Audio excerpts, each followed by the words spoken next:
மக்கா வணக்கம். இந்த விளம்பர கும்பல் நல்லா யூட்டன் போடுறாங்கப்பா. தொழிலாளர்கள் 12 மணி நேரம் வேலை செய்யணும்னு மசோதா கொண்டாந்தாங்க. மக்கள் எதிர்த்ததும் பின் வாங்கினாங்க. விவசாயிகள் மேல குண்டாஸ் போட்டாங்க. அப்புறம் அதையும் திரும்ப வாங்கினாங்க. இப்ப கள்ளர் சீரமைப்பு பள்ளிகளை பள்ளி கல்வித்துறையோட இணைக்க போறாங்கன்னு செய்தி வந்தது. பள்ளி கல்வித்துறையே பல்லிழிச்சிட்டு இருக்கு.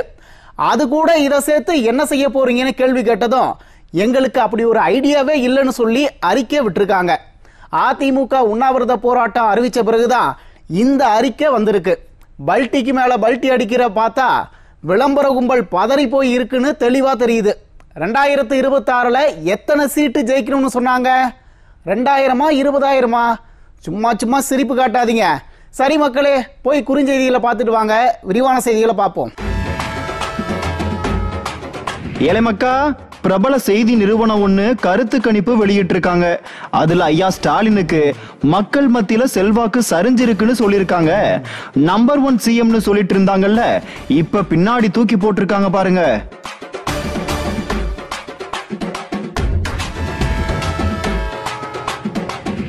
போக்சோ வழக்குல சிக்கின சிவராமன் இறந்து போன விவகாரத்துல பல கட்சி தலைவர்கள் பல சந்தேகங்களை எழுப்பியிருக்காங்க. திமுக கூட்டணி கட்சி தலைவர் ஒருத்தரே இதுல பெரிய அளவுல சந்தேகங்களை கிளப்பியிருக்காரையா.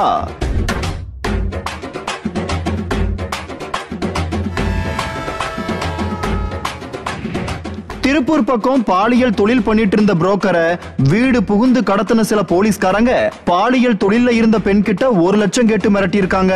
காசை கொடுத்தா புரோக்கரை விடுறோன்னு டீல் பேசியிருக்காங்க.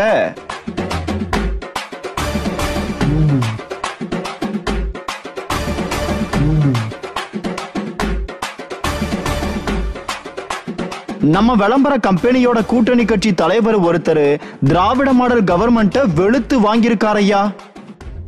இப்போ நேற்று என்ன சொல்கிறாங்க, ஒரு வீட்டில் 2 இணைப்பு வச்சுருந்தா அந்த 2 இணைப்பாக நாங்கள் கணக்கு போட மாட்டோம், ஒரே இணைப்பாக தான் கணக்கு போடுவோம்.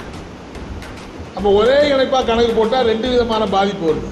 என்ன, ஒன்று 100 யூனிட் மின்சாரம் 2 இதுக்கு கிடைக்காம போடும், ஒன்றுக்கு தான் கிடைக்கும்.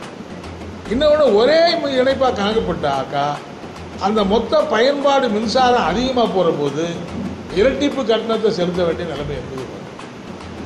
இதெல்லாம் காலகாலமாக இருக்கிறதெல்லாம் ஏன் இப்போ மாற்றணும்? அதிகாரிகள் மின்வாரியம் ஏன் இப்படி செயல்படணும்? இது என்ன 2 இணைப்பு இருக்கிறதுங்கிறது இன்றைக்கி தான் தெரியுமா அரசாங்கத்துக்கு? இதெல்லாம் 50 வருஷம் 70 வருஷம் 80 வருஷமாக இப்படி தான் இருக்குது.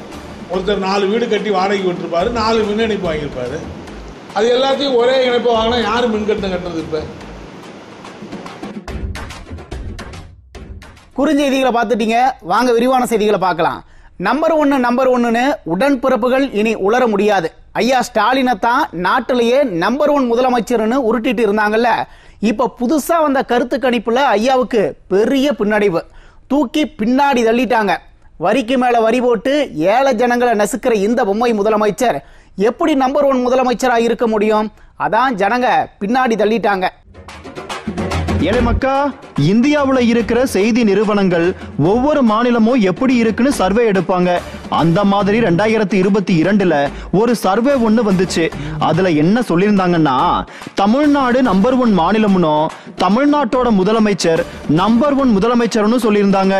என்னடா ஐயா ஸ்டாலினோட பேரை சொல்லாம தமிழ்நாட்டோட முதலமைச்சர்னு சொல்றேன்னு பாக்குறீங்களா? காரணம் இருக்குப்பா. ஐயா ஸ்டாலின் ஆட்சிக்கு வந்ததே 2021 மேக்கு பிறகுதான். ஒரே வருஷத்திலேயே ஐயா நம்பர் 1க்கு வருவாரு.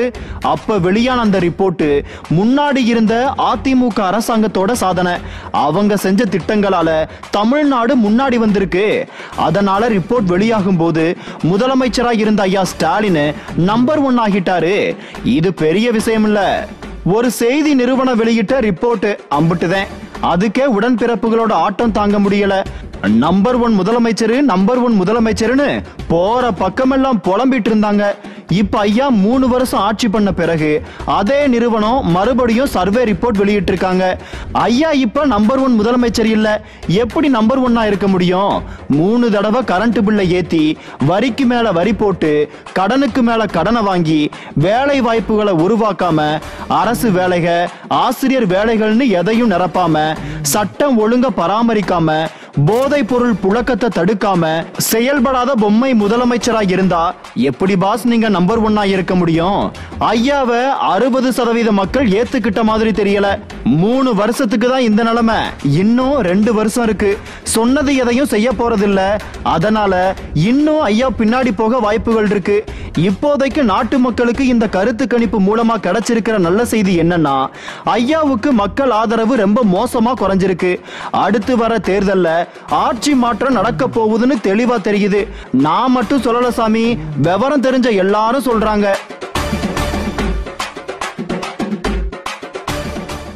இந்த விளம்பர ஆட்சியில என்ன இல்ல?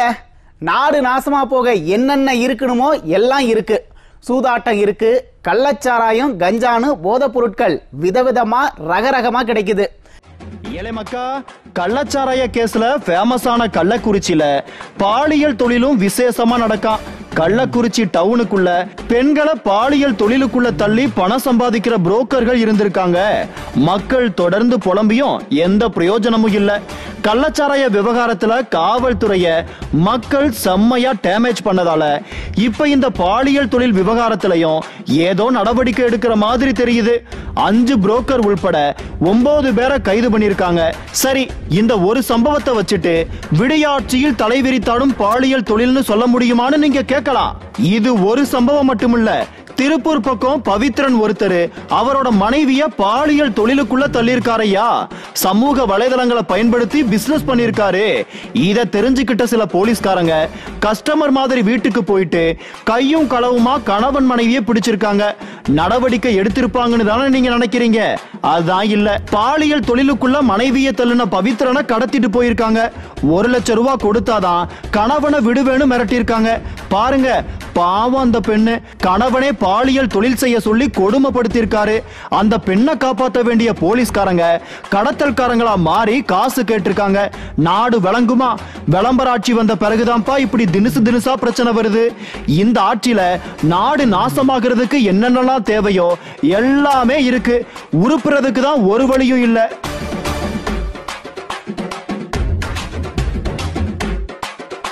கிருஷ்ணகிரி பக்கம் தனியார் ஸ்கூல்ல போலி NCC முகாம் நடத்தி ஒரு சின்ன பிள்ளைய பாலியல் வன்கொடுமை பண்ண குற்றவாளி சிவராமன் இறந்து போயிட்டாரு. அவரோட அப்பாவும் இறந்துட்டாரு. 2 பேரும் அடுத்தடுத்து இறந்துட்டதால மக்கள் மத்தியில பல சந்தேகங்கள் எழுந்திருக்கு. கிருஷ்ணகிரி பக்கம் இருக்கிற ஒரு தனியார் ஸ்கூல்ல போலியா ஒரு NCC முகாம் நடத்தி 13 சின்ன பிள்ளைகளுக்கு பாலியல் தொல்லை கொடுத்து ஒரு சின்ன பிள்ளைய பாலியல் வன்கொடுமை பண்ணிருக்கான் சிவராமன் ஒருத்தன். நாம நேத்திக்கு நிகழ்ச்சியில கூட இத பத்தி பேசியிருந்தோம் நினைக்கிறேன். அது எப்படி ஒரு பள்ளிக்கூடத்துல போலியா NCC முகாம் நடத்த முடியும்? பள்ளி கல்வித்துறை அதிகாரிகள் என்னதான் பண்ணிக்கிட்டு இருக்காங்கன்னு பல கேள்விகளை கேட்டிருந்தோம். இந்த போலி NCC முகாம்கள் எத்தனை நாளா நடக்கு, எப்படி நடக்கு, இதுல இந்த சிவராமன் மட்டும்தான் குற்றவாளியா இல்ல வேற யாரும் இருக்காங்களான்னு விசாரணையில வெளியே வரும்னு எதிர்பார்த்தோம்.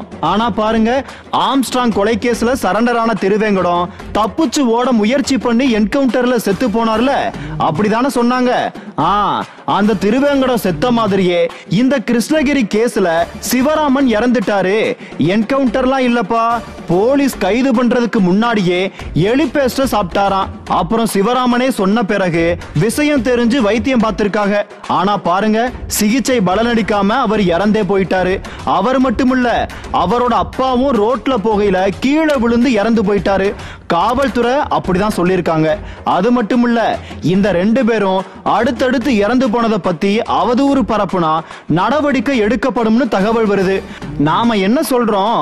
குற்றவாளியும் குற்றவாளியோட அப்பாவும் அடுத்தடுத்து இறந்து போனா ஜனங்க சந்தேகப்படத்தானே செய்வாங்க.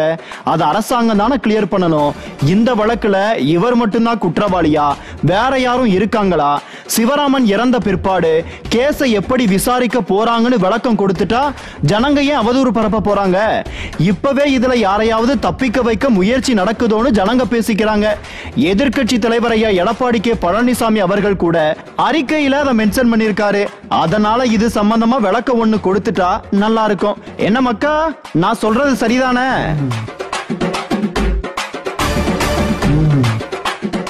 சென்னை நிலமாக மட்டுமல்ல, ஒவ்வொரு மனிதனின் உயிராகவும் இருக்கிறது என ஐயா ஸ்டாலின் சென்னை தின விழாவில் ஒரு பக்கம் பேசிட்டு இருக்க, மறுபக்கம் சென்னையின் பூர்வக்குடிகள் நிலத்திற்காக போராடிட்டு இருக்காங்கப்பா. குடிசைக்கே வழியில்லாத அப்பாவி ஜனங்க கிட்ட பல லட்சங்கள் கொடுத்தாதான் வீடு தரப்படும்னு விடிய அரசோட நகர்ப்புற வாழ்விட மேம்பாட்டு வாரிய அதிகாரிகள் கரார் காட்டுறாங்களாம். ஏழை மக்களுக்காக அதிமுக ஆட்சியில ஏராளமான திட்டங்கள் அறிவிச்சாங்க. ஆனா இந்த விடிய அரசு அப்பாவி மக்களோட வயிற்றுல அடிக்கிறாங்கன்னு மக்கள் போராட்டத்துல குச்சிருக்காங்க. சரி மக்களே, இன்னைக்கு நிகழ்ச்சி தோட முடிஞ்சது. மீண்டும் நாளைக்கு சந்திப்போம். நன்றி, வணக்கம்.